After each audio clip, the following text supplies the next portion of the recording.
Hi again. So this is the third video, and we're going to cover the fundamental poses of the Ashtanga series. Ashtanga is a little bit different from all the other forms of yoga in that you do the same sequence every single time. There's no variations, there's no, oh, I feel like doing whatever pose today.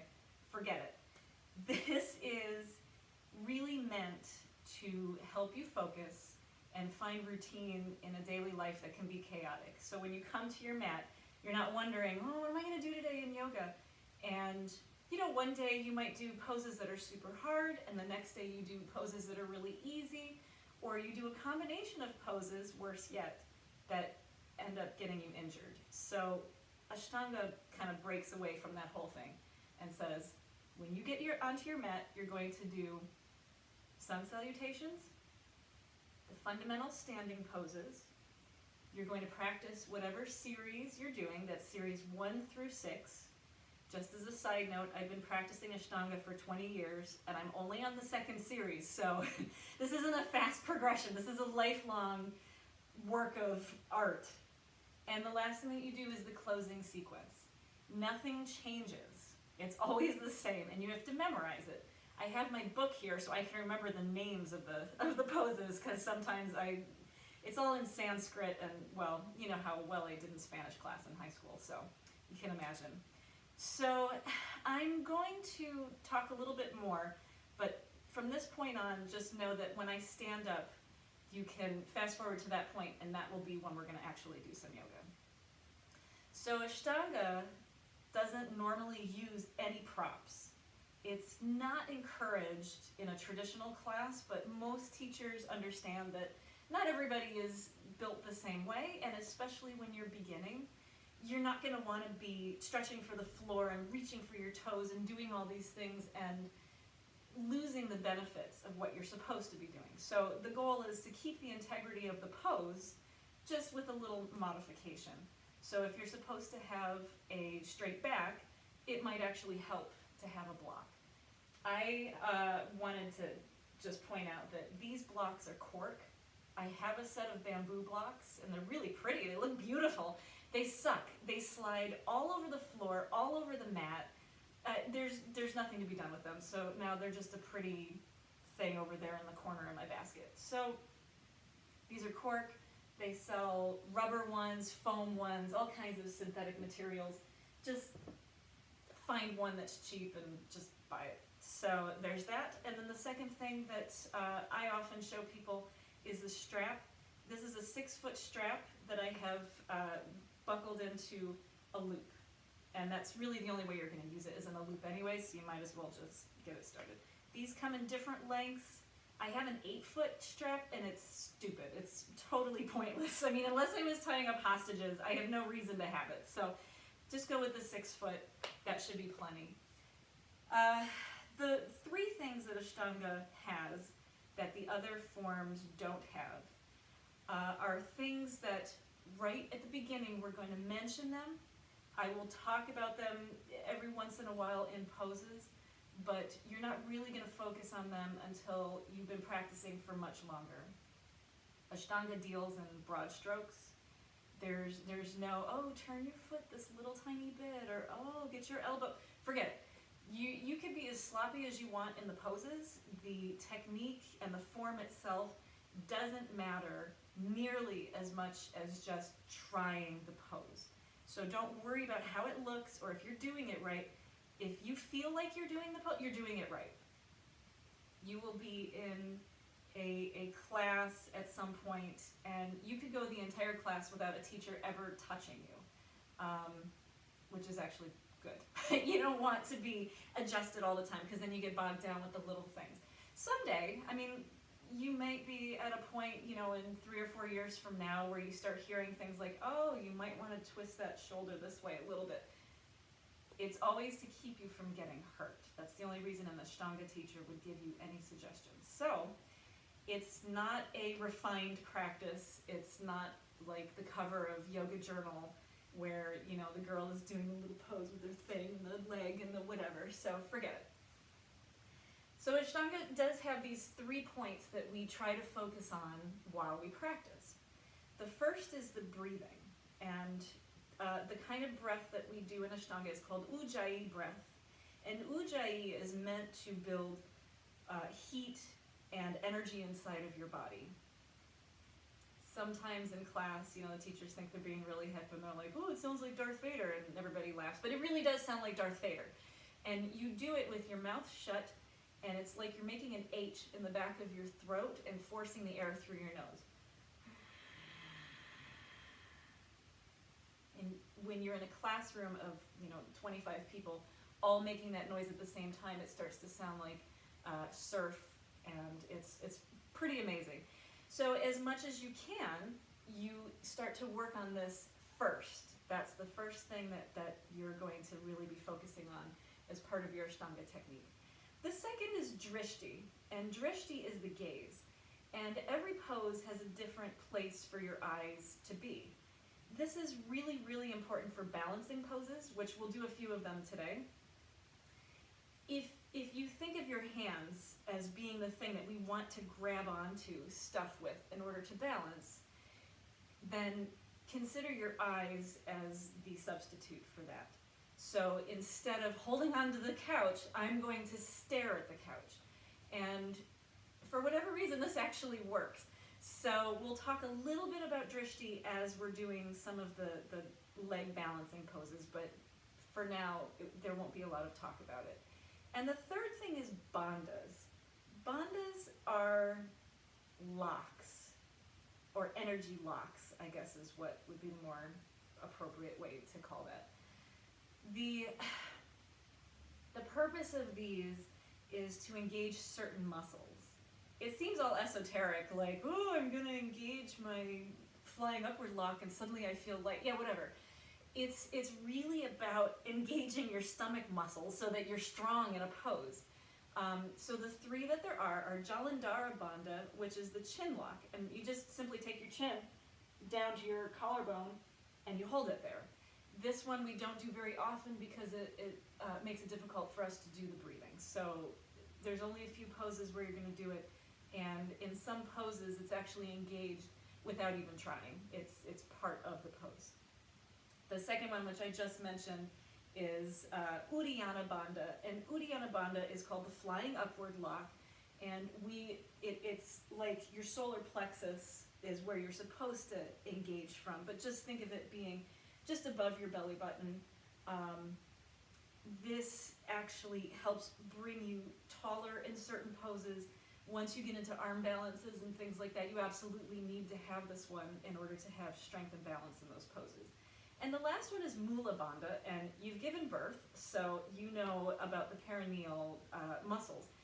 That's all that is. You just engage it, and for reasons unknown, it makes you feel stronger. So you can try all of these, and yeah, I might slip and mention it at some point, but if you're like, wait a minute, I can't do it, don't worry about it. Just seriously, forget it. I'd love for you to be trying to do the breathing, especially in down dogs. That would be the place to start practicing that. So think of it like learning new notes on an instrument. You're just going to practice it a little bit here and there, not all the time. So there's all of that. So today we're going to work on the fundamental standing poses. As I said, Ashtanga follows the same pattern every single time. Sun salutations, the fundamental series, then whatever series you're practicing, 1 through 6, and the closing sequence.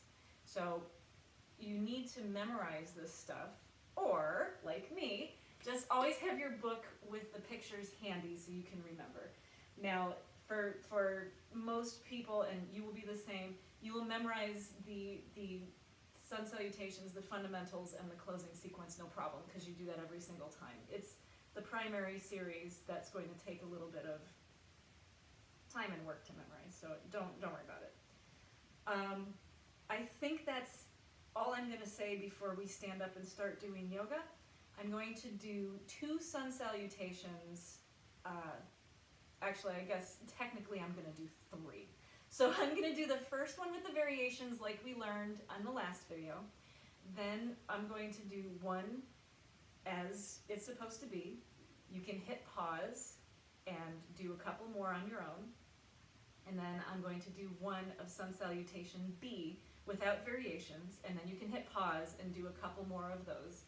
And then we'll jump into the fundamentals and I'll talk you through them and the variations, and especially how to use the blocks for a couple of them. We won't need our strap until towards the end, so I'll put that over there.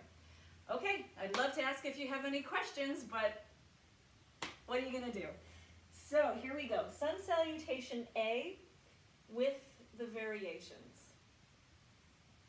So you're going to breathe in,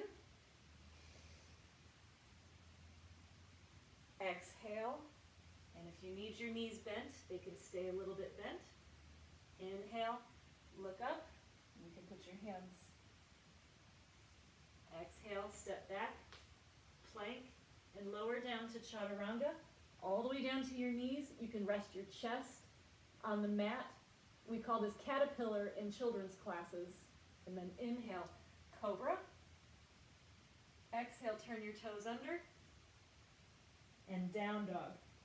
You are going to engage Jalandhara Bandha by tucking your chin all the way to your collarbone. And then breathing. 5 breaths.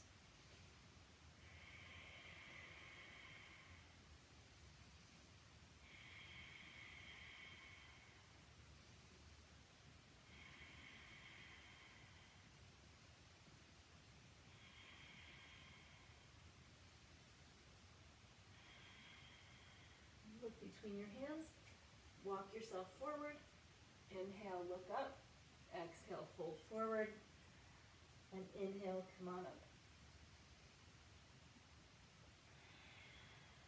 Exhale down.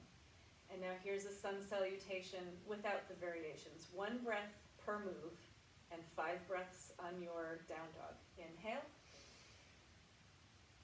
exhale, inhale, exhale,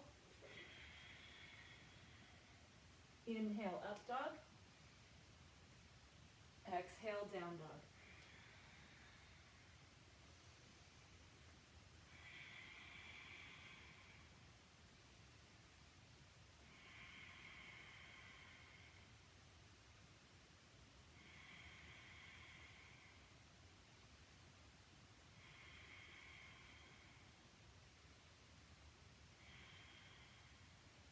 Inhale, step forward, look up, exhale, fold forward, inhale, and exhale. Pause and do 1, 2, or 3 more of those, and then come back for Surya Namaskar B. And 1 move for each. 1 breath for each move, excuse me. Inhale. Utkatasana. Exhale. Inhale. Exhale. Keeping those elbows close. Inhale, up dog. Knees and thighs off the mat. Exhale, down dog. Inhale, right foot forward. Remember, keeping your leg pushing outward. Inhale. Exhale. Chaturanga. Inhale, up dog. Exhale, down dog. Inhale, left foot forward. Remember to spin that back heel down to the floor. Inhale. Exhale. Inhale. And exhale. And remember, you can go, once you're here, down to child's pose or to puppy.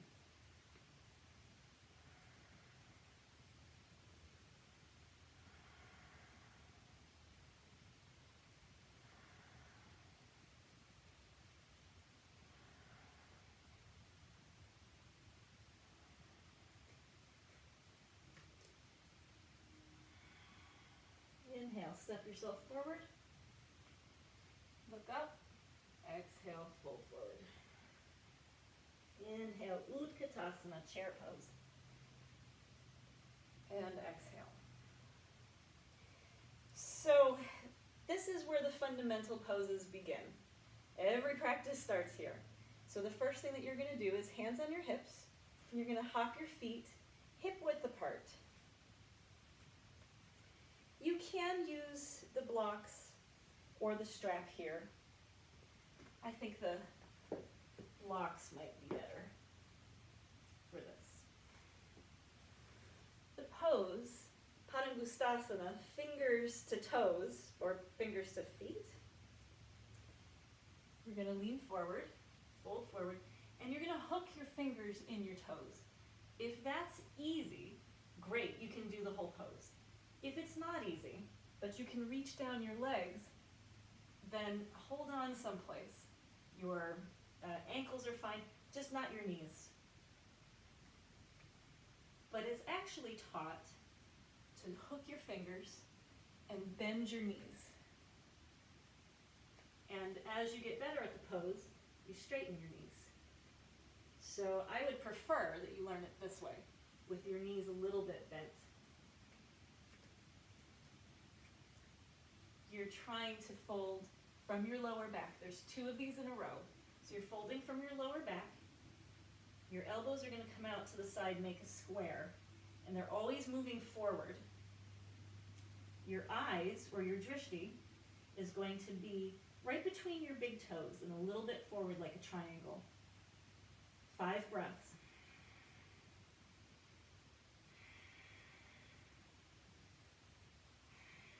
And wiggle your knees. Get yourself loosened up here.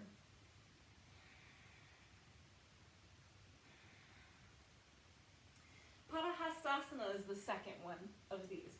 You actually slide your hands underneath your feet and you stand on your hands.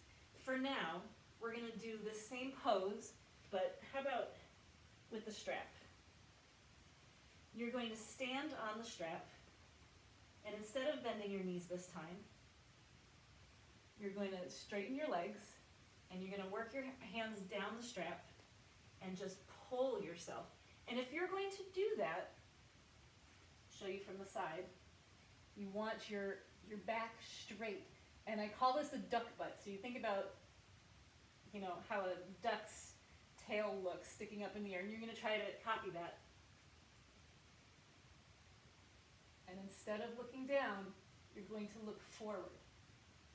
As you start to fold, and you're feeling more comfortable in this pose, your gaze can work its way down until it's behind you. And at that point, if you can see behind you, that means you're ready to stick your hands under. And it's the same thing, elbows going out and forward.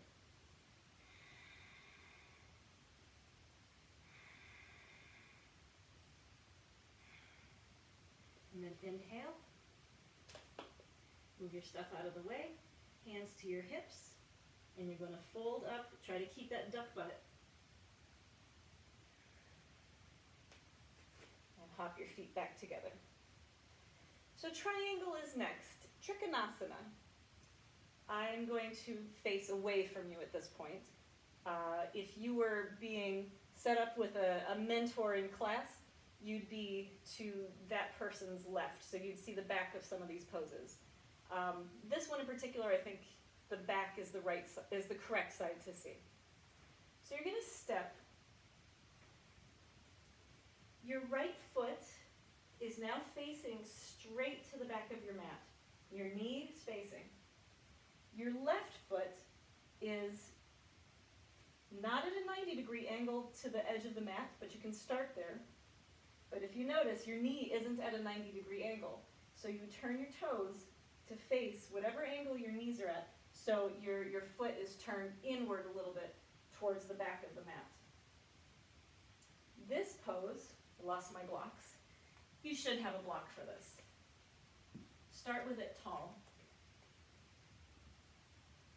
Arms are out, and you're going to throw your right hip towards your left. A lot of popping and snapping in classes for this pose. And it's like you're tipping a bucket of water. And as soon as you feel like you can't go any deeper, get your block, put it on the inside, and you can rest on it. The last thing you want to do is rest on your knee. So if you're not very far down, you can have your hand here on your thigh. If you don't have blocks, you can have it here on your leg, but never on your knee. So if you can use a block, that's great, but if not, don't worry about it. Your hand is actually supposed to grab your toes, but let's keep doing it with the block.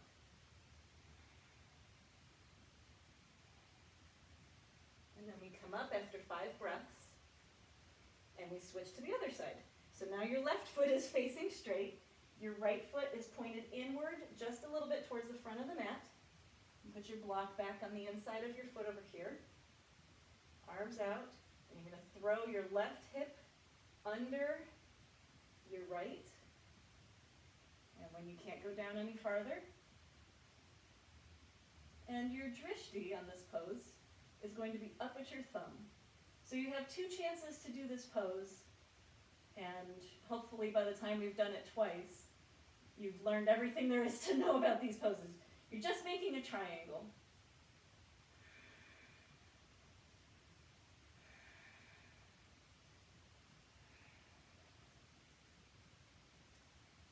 Then, we actually spin this pose around. This one is a little weird, so bear with me, because you probably can't see this from that angle. Your feet, if you were standing straight with your feet a little bit at hip width apart, and you took a step directly back, so they're still hip width apart, that's how your feet are supposed to be. So I've probably got a good 3 feet of distance between there. Your block, standing straight, goes on the outside of your foot again. This time, just to keep track of your tailbone, you're going to put your hand flat on your back, left arm goes up in the air, and you're going to lean straight forward so that when you look down, you're square. You can reach for your thigh, you can reach for your leg, but not your knee, or you can reach for the block. The block is actually a really nice prop on this one. So you're twisted just a little tiny bit. And from here, your right arm comes up into the air. And you look up again at your thumb. 5 breaths.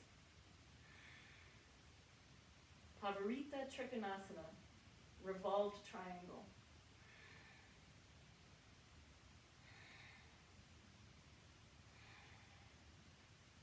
And then bring your block to the other side. Just going to spin on our heels. Don't tip like I just did. Sometimes the room is a little... Same thing. This time your left hand goes on the small of your back. Right hand up in the air. You're going to reach straight forward. And when you feel like you're as forward as you're going to get, you can reach your thigh, your leg, your foot, the floor. But for now, just go for the block. And you're going to press yourself into a twist. So I'm pushing my chest outward. And Drishti is up again at my fingers. If that's too much, you can just look straight ahead, or you can look down. Your neck is going to tell you how to do this, not your brain. Because if looking up is too much, don't worry about it. And then exhale, release that. I'm going to set the blocks aside. And I'm going to come to the top of the mat again. These are the ones that I always forget the names. Uttita Parsvottanasana, so wide angle stretch. I think we'll do one facing backwards. So take your right foot back, and the legs are set up exactly the same way that you will for warrior poses. So in a high lunge, feet and knees facing the same direction, you're going to take your right arm, bend your elbow, rest on your knee. Go down into that lunge, feel your hips stretching. Now, it feels like that's a big deal, but that's not the point of this pose. The point of this pose is to stretch this part of you. So we reach up with our left hand, up over our head, and I'm twisting backwards, looking at my hand, and feeling the stretch here. Extended side angle, intense stretch. 5 breaths.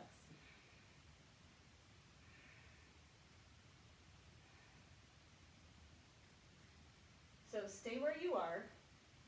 I'm going to switch my legs around so you can see it from the front this time. So legs, you've just turned to the front of your mat. So same thing. Left arm is now resting on your leg. You're going to lean into that lunge. This might be enough, that's fine. You can leave your hand here and reach up over your head. But you're also twisting towards the back, stretching the side. 5 breaths.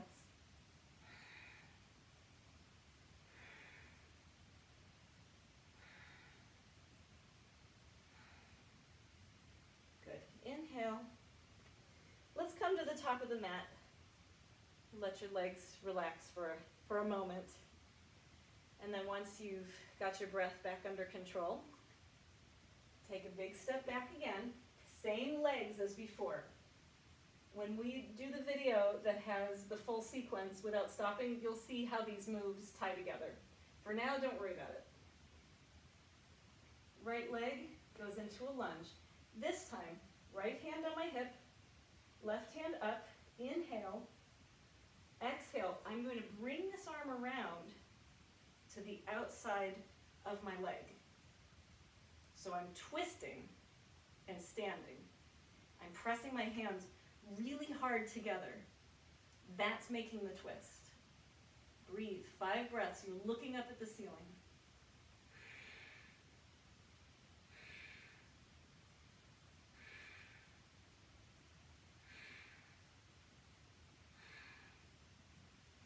Inhale, come up. Exhale, you're going to turn your feet. Now you're facing the front of your mat. We're both going the same way this time. Left hand on your hip, right hand up in the air. Exhale, bringing your right elbow to the outside of your left knee. Push yourself into a twist, opening your chest forward. The same muscles are being stretched, just that they're twisted. Parsvottanasana. Same thing. Press your arms, press your hands tight together. Looking up at the ceiling, 5 breaths.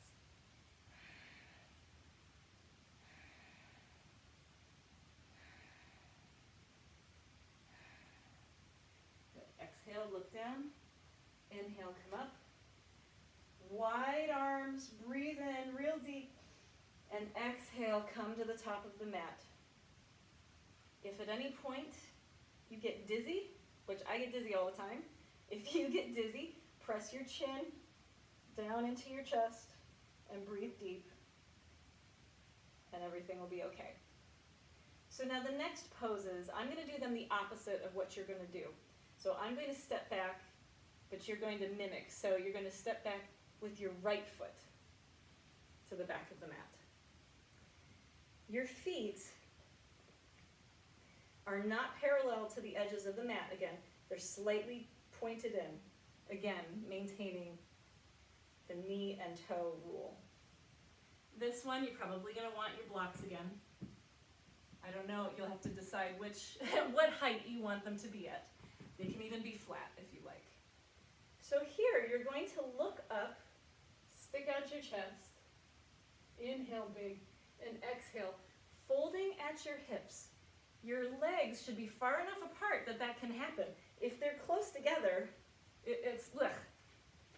They can't be so far apart either that you're doing a split. But this is a pretty significant stretch here. That's got to be a good 4 feet. So don't be shy. Inhale, exhale, fold at your hips. Think of sticking out that duck butt. Reach down with your hands and flat on your blocks. Inhale, look up, inhale, exhale, fold forward. Now, without the blocks here, so that you can see what you're aiming for, your hands ultimately will be back behind your feet. So if you're forward and you don't need the blocks, that's okay. But let your head drop and start walking them backwards, shoulder width apart, pressing your head down toward the mat. And eventually, you should feel like you're pressing with your hands forward this way.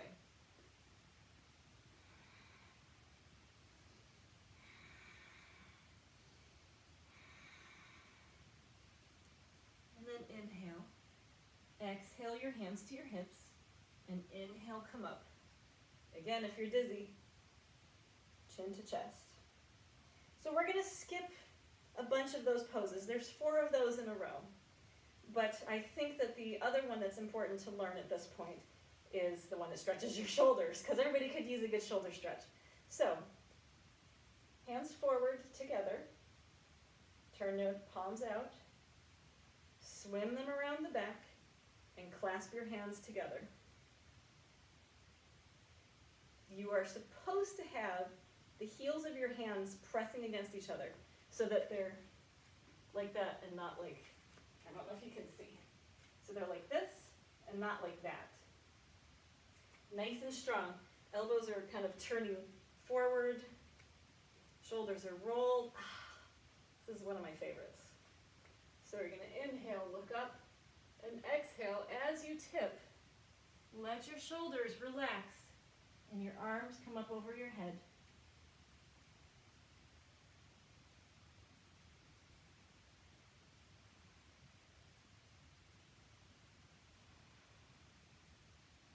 Five breaths here. My head is relaxed. My arms are relaxed. My shoulders are relaxed. And then inhale, come up slowly. And your body will give you lots of reminders to be gentle with it. So don't do anything that hurts. If anything hurts, you back off and you start over again, or you skip that thing. Nothing should hurt, which is a lot different from things burning, by the way. All right, the next pose is Parsvottanasana. This pose is the infamous one with the hands in prayer. If you can do this, great. If not, then your hands are going to be grasping your elbows. For now, just grasp your elbows so we can focus on the legs. You're going to take a small step backwards, a couple of feet. And then you're going to turn and face the back of your mat. Your feet are still hip width apart. Now you can really feel the curve of your lower back. Look up, and then leading with your chest, keeping your eyes up. You're going to fold forward from your hips, and then let your head relax. If you're not far enough where you can relax and you feel like you're up here, then look at your toes. 5 breaths.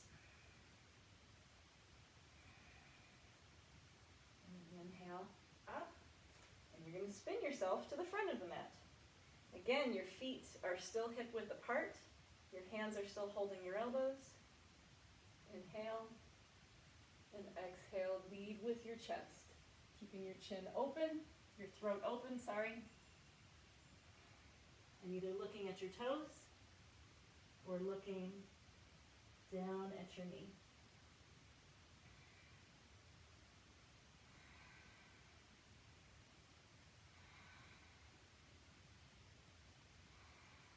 And then inhale, bring yourself up, release your hands, and it's important that you actually press your palms together very tightly, or very firmly, to work out everything we've just done to your shoulders.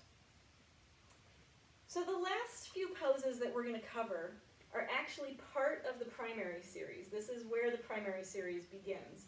But because they're standing poses and it makes sense to keep them connected, I'm going to add them into this portion. This is where your strap comes in handy. So I'm going to show you on the right side without the strap, and on the left side with the strap. So I'm not really sure what's going to be the best angle here. So your right side, so your right knee is going to come up. We're going to do a variation here. And you hold your knee. You can feel there's your kneecap, and then there's a dent, and then there's a bone. Try to hold around that bone, or just underneath it. This is where Drishti, or your gaze, is going to be important. Find a spot, eye level, 10 feet away from you, or if you're by a window, look at the house across the street, or something far enough away. Left hand on your hip, 5 breaths here. And then, when your 5 breaths are over, you slowly pull your leg open to the side. You should feel your chest broaden, your shoulders are relaxed, your hip is open. You can either engage your foot or point your toe. But I don't like pointing my toe if I don't have to. If I'm given a choice, I don't do it. And if that feels okay, you can turn your head to the side and find a Drishti somewhere over your left shoulder.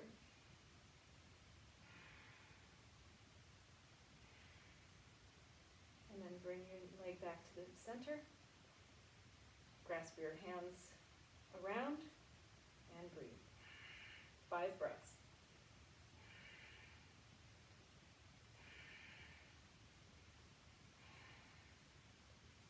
And then let go and hold your knee out at a 90-degree angle, or as close to. Try to pull your elbows towards each other behind you. Engage your foot. 5 breaths here.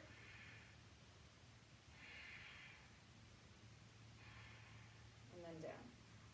If you haven't noticed, everything is done either in groups of 5 or with 5 breaths. So if you're going to use the strap, if you're not going to use a strap, just repeat what we just did on the other leg. But here's the strap usage.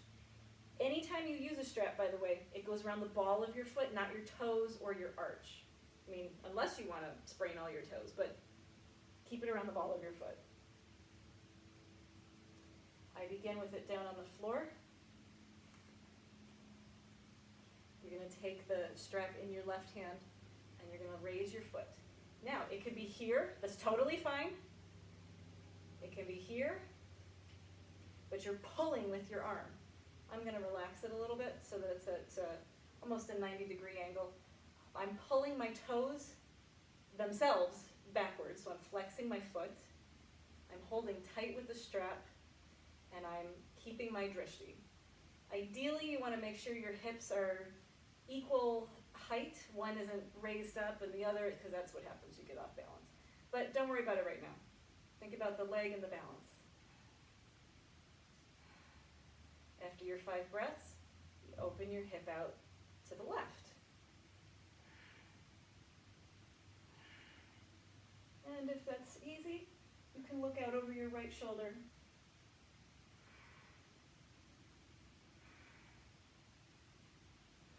Bring it back to the center.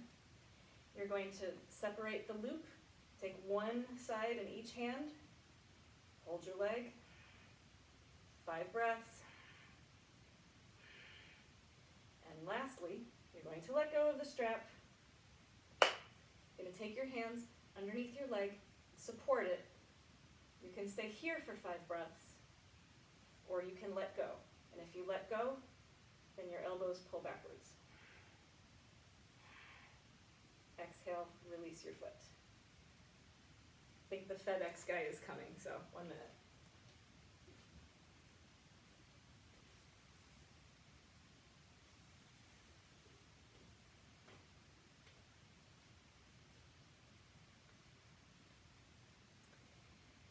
Okay, everybody's favorite, tree pose. You know this pose, every girl does this pose. So, I'm certain that you're not going to have your foot here. Don't put it against your knee. It's going to go as high as it can on your thigh. If it's that high, and you're okay there, just hang out there. I think we'll save the full pose for the full sequence. For now, just find a Drishti. And you're going to hold this for 10 breaths.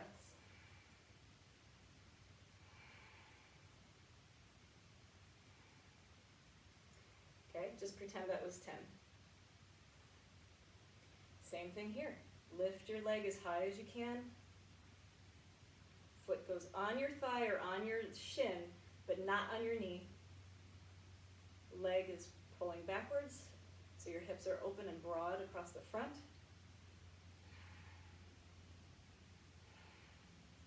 If this is easy and you're looking forward to having the variations, we can test your gaze. Take your hands, bring them up, bring them back down. You can do that. Whatever you want to do. Just see how stable this is. If this is nice and stable, then when we get to the full sequence, the full pose won't be so bad. So this is an easy one to practice. Exhale, release. The last part of the sequence of the fundamentals are the warrior poses. I sometimes teach these with some variations, but for now I'm just going to show you the full poses because I don't see why not. So the first is Utkatasana. Utkatasana is fierce warrior. Normally we get into it having done a sun salutation, but for now we're just going to start from the top of your mat. I want you to look down at your feet and make your toes, your big toes touch, but see a V as your heels and your ankles separate from each other. So there's a little space in between your feet, between your ankles. Big toes are together. You're going to press your knees together, and as you start to sink down into that imaginary chair, you can bring your arms up. And in fact, there's all kinds of ways to get your arms up. If you bring them forward, they don't go as high. It's just because of the mechanics of your shoulders. But if you bring them around in a circle, you can probably get them a lot higher. If you can get them over your head, then you should look up. You can do the little lightning bolt gun thing, but you're not supposed to. You're pressing your elbows together. If your hands are apart, keep looking forward.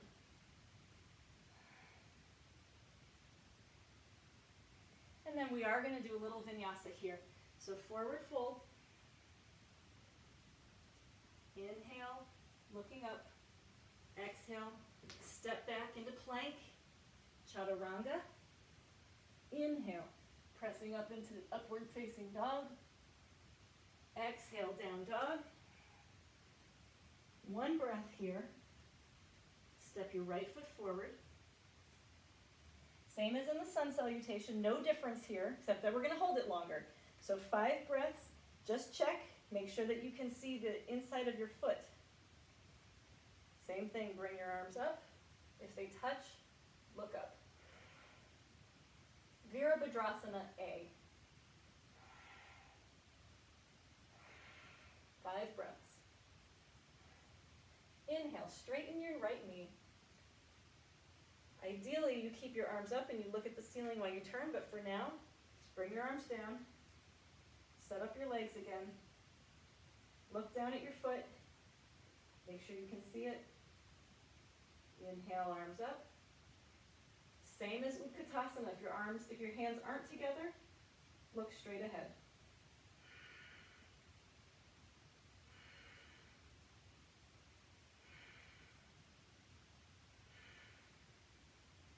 Good. Straighten your left leg just to give it a break. We are going to keep the legs the same though.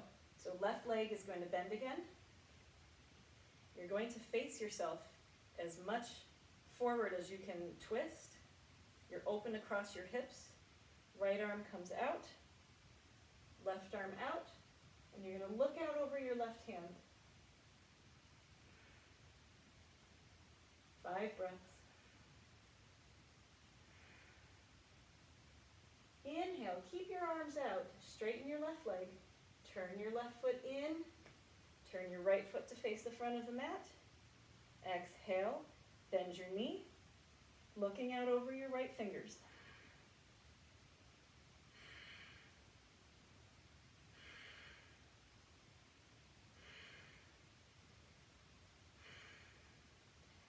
exhale, bring your left arm over the top to the inside of your foot, step back into plank. You're more than welcome to hold this for another 5 breaths. In the meantime, the rest of us are going to do a chaturanga, so bending your elbows back. Inhale, up dog.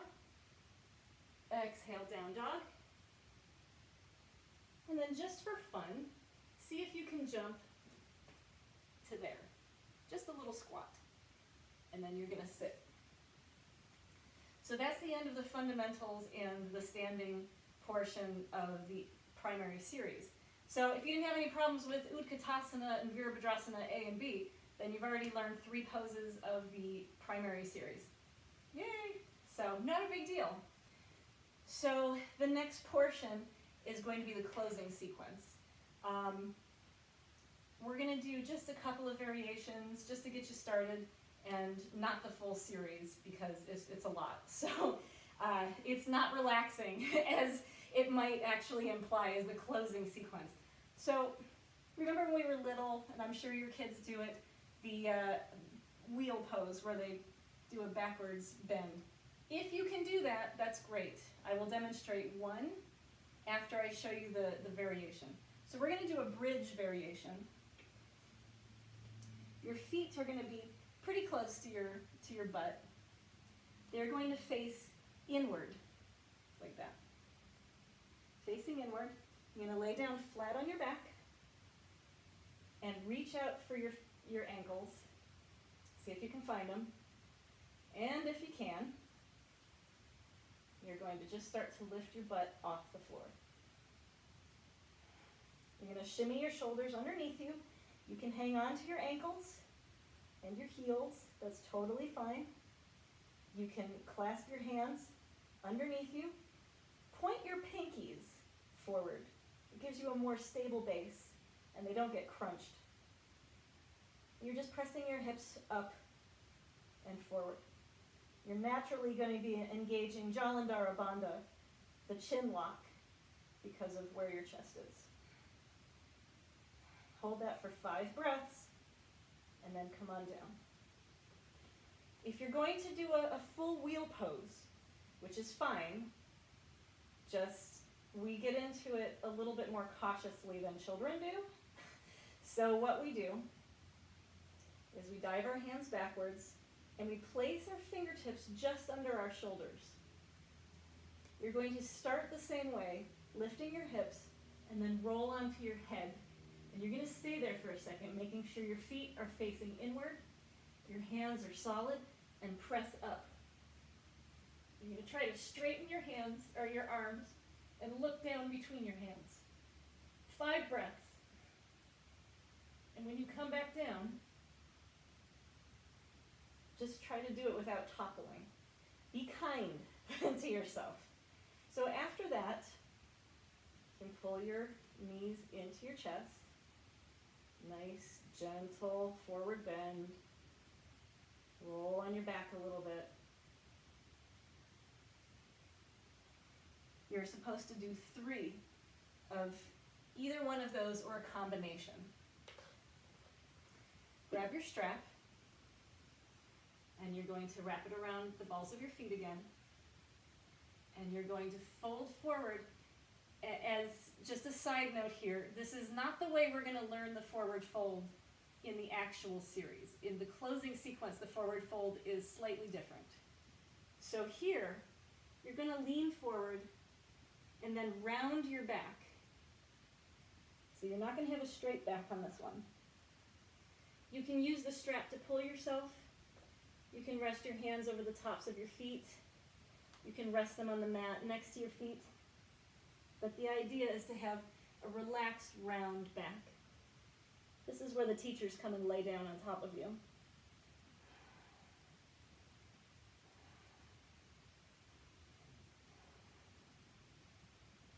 So that's generally held for 10 to 25 breaths. You're just trying to relax your back out of the back bend.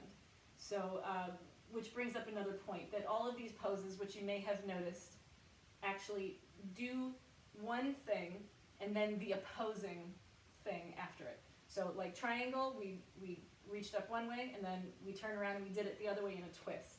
Same thing here. We just did a serious back bend, now we fold the other way. We usually do a vinyasa right there. I'll save that for the full sequence. The next thing that we do, and I'm not going to do the full series of these because there's no reason to, we're going to do a shoulder stand. If you did these as a little kid also, then great, no problem. I have to get my hair out of the way because I don't like resting on my ponytail. You're going to lay down on your back. And you can get into this a couple of ways. You can reach up and just lift yourself. Some people do that. I don't know how, but that's about as high as I get. The rest of us do it like normal people. You go into plow, and you're going to walk your shoulders underneath you and get your hands as close to your shoulder blades as you can, and you're going to bring up one leg and then the other. So you're balancing on your shoulders, not really your head. And you're staring at your toes. Again, some teachers teach pointing, but I've never liked that. So pretend like you're standing on your toes, but on the ceiling. And you try to be as straight as possible, continually walking your hands lower and closer to your back. We do shoulder stands at the end of our practice for 15 breaths to help, I guess, get all the lactic acid that's built up in our muscles drain down towards our liver. These yogis love the liver. We'll do one of the variations. So you're going to lower your feet down to plow. You can either be on your tippy toes, or if that's okay, you can be on the tops of your feet. Your hands are clasped, again with your pinky sticking out. 5 breaths. And whatever you do, don't turn your head side to side in this pose. Then you're going to flatten your hands, and you're going to roll yourself down. You can bend your knees. You're going to move your hands so that they form kind of that shape. And that's where your tailbone goes, inside that little space. Your heels go down on the floor.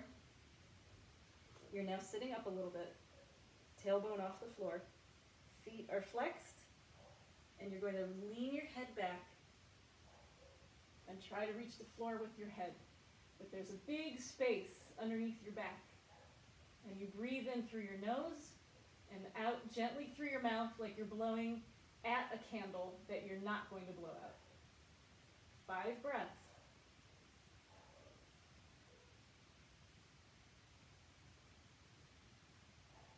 And then inhale, lift your head. Exhale, gently lower yourself down.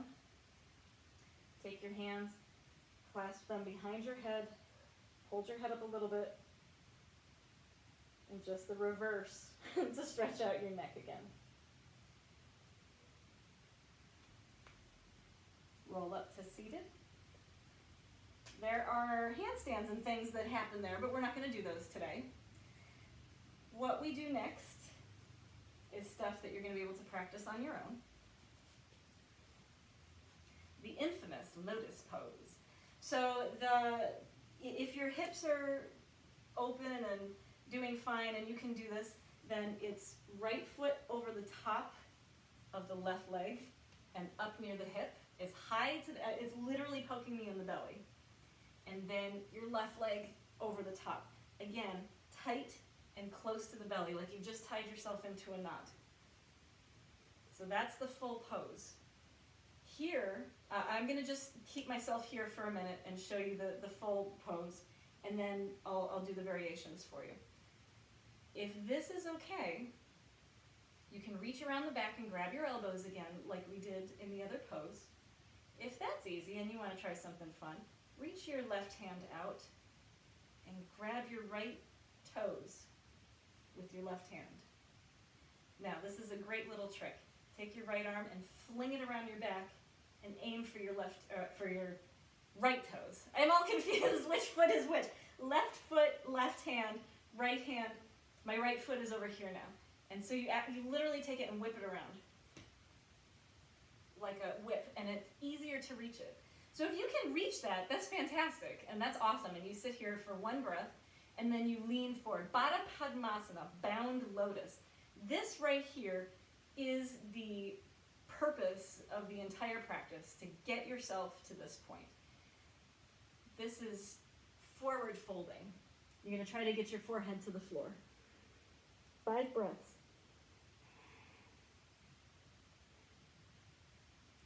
And the reason that this is the purpose of the entire series is that all the energy that you've built up through the whole practice is now literally tied in. It can't go anywhere. You've tied your body into a knot, and you've captured all the energy that you need for the day. Okay, so the variations on that depend on what you can do. If none of that seems possible, then you're going to stack your legs, left foot on the inside, right foot on the outside. Your left heel is as far into your crotch as you can get it, and your right heel is lined up with it. So I'm seeing a line, belly button and 2 heels right there. And if that's the case, then you're just going to reach back and hide your arms. Okay, if that's too easy, which way did I go? I did right foot first. You take your right foot across and left foot underneath as tight as you can get it. This is a half lotus. We'll be talking about half lotuses in the primary series, because we do a bunch of these. So that's the right foot over. Grab your elbows behind, and you can lean forward. Again, same thing. And then if you've done that, then you have to switch. So your right foot goes under, and your left foot goes over. Same thing. Bind your arms, grab your arms on the back, lean forward, 5 breaths. That's one variation. Another variation, like the one that Lewis likes to do, is that you have your left foot and your right knee lined up, and your left knee and your right foot lined up, so that when you look down, you see a triangle inside of here. This is actually pretty strong on your right hip, whatever foot is on top. Grab your elbows and lean forward. Come up, and then you switch them. So now your right leg is on the bottom, left leg is on the top, arms behind. Come forward. There you go. So I'm going to go back to the very basic folded, seated legs. Then we do Padmasana, which is the quintessential yoga pose. So your elbows, this is not a relaxing pose in Ashtanga. This is an active, thoughtful, moving pose. Your wrists are on the backs of your knees, or the backs of your wrists are on your knees, excuse me. You're doing the yogi mudra, which is your pointer finger to your thumb, your 3 fingers pointing out, your palms face upward, your elbows are pressing upward. They're not just like that, they're pressing up. Your back is straight. This is a great point right at this second to try your Mula Bandha and see what's going on there. Once you engage that, you're going to feel that you almost automatically engage this Uddiyana Bandha. And lastly, we take our chin to our chest for Jalandhara Bandha, completing the entire lock system. This is one of the only poses that has all of them. And you're going to look at the tip of your nose, that's your Drishti. You are supposed to do this for 25 breaths, but believe me, that's really difficult. So you're going to need to quiet your mind and really just give in to this pose. Always pressing into the backs of your wrists, always pressing those elbows up. You should still feel tired and working in this pose. Chin down, all your bandhas are locked, and you can really practice that Ujjayi breath. We're going to do about 3 of these together. In and out.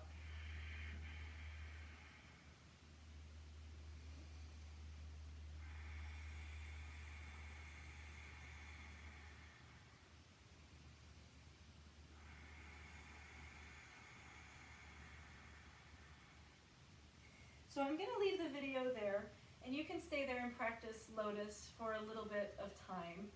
Your ultimate goal is to not move your chest or your stomach. Obviously that's physically impossible, but that's the meditative goal of this pose. So working here, practice that Ujjayi breath. See if you can do 10, 15, 20, 25 on your own, keeping your eyes on the tip of your nose and breathing gently. And the next video will be the full fundamental series with vinyasas without all this babbling involved.